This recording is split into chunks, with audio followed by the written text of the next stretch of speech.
President Trump has done everything in his power to fulfill his campaign promises to make America safe again, starting with a migrant ban to keep potential terrorists out of our country.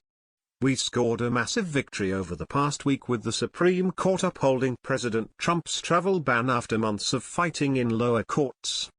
But unfortunately for all of America, the migrant ban could now be completely useless, thanks to a loophole that idiotic politicians in Europe just made that will pave the way for ISIS to flood our country with terrorists. Part of our national security hinges on being able to adequately determine who people are who want to come into our country.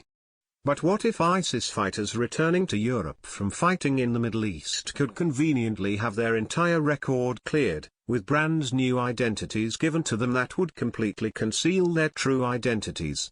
Well, thanks to the leftist politicians leading Europe, that's exactly what's transpiring. According to disturbing reports, Swedish terrorists are coming back to Europe after fighting alongside ISIS in the Middle East and are now being given brand new identities, making it completely impossible for anyone to tell that they were once terrorists. This asinine policy is not just putting every single person in Europe at risk, but American lives too, as European countries are not included on the list of Trump's migrant ban, which would make it extremely easy for these terrorists to now make their to America. Breitbart reported, hundreds of Swedish residents who went to fight for the Islamic State in Iraq and Syria have now returned to Europe, and the Swedish government has given several of them protected identities to keep locals from finding out who they are. The vast majority of the returning jihadist fighters keep a very low profile once they get back to Sweden, as many have committed terrorist offences while in the Middle East. 27-year-old Walid Ali Yusuf is one returnee that the government has given a special status protecting his identity, normally given to people under serious threat. Expression reports several disturbing incidents are emerging of known ISIS terrorists receiving protected identities, as these politicians give absolutely zero concern about the safety of the very citizens they were elected to represent. Conservative fighters reported, one of the jihadists given a protected identity is Walid Ali Yusuf. Back in 2014, he traveled to Syria, where he fought alongside other terrorists for several years. While there, he was photographed posing with an AK-47 and urged people to join the fight. After returning to Sweden, images of his trip surfaced on the internet, making it difficult for him to find a job. "I am looking for many jobs but cannot get one because my pictures are out there," complained Yusuf during an interview.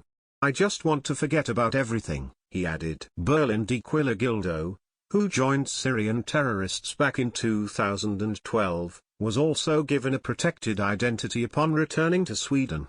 While in the Middle East, he posted pictures of himself posing with lifeless Syrian regime soldiers. In one picture, the caption called "The dead bodies were Assad's dogs." Terrorism expert Magnus Ranstorp pointed out the dangers of this policy, which of course is a no-brainer for people possessing even a few functioning brain cells. "The really dangerous ones have not come back yet," he explained, suggesting that things will only get worse as more and terrorists flood Europe from fighting in the Middle East. "The vast majority may not do anything, but they are still a danger to the authorities and it must be managed," reasoned Ranstorp, noting, "It is important for the police to be able to prioritize this area so that they do not become dangerous for society." This is absolutely asinine. Why are European leaders so intent on having their people massacred by Muslim terrorists? People like Angela Merkel need to be rounded up and tried for treason for what they're doing to their people. But what's chilling is that these types of policies are not just affecting Europe now. With these terrorists now able to simply get new identifiers, there is nothing to prohibit them from making their way to America, as European countries aren't even on the list of banned countries. Share if you think that all ISIS terrorists should lose their citizenship after coming back from Syria and Iraq. This policy is putting everyone in danger.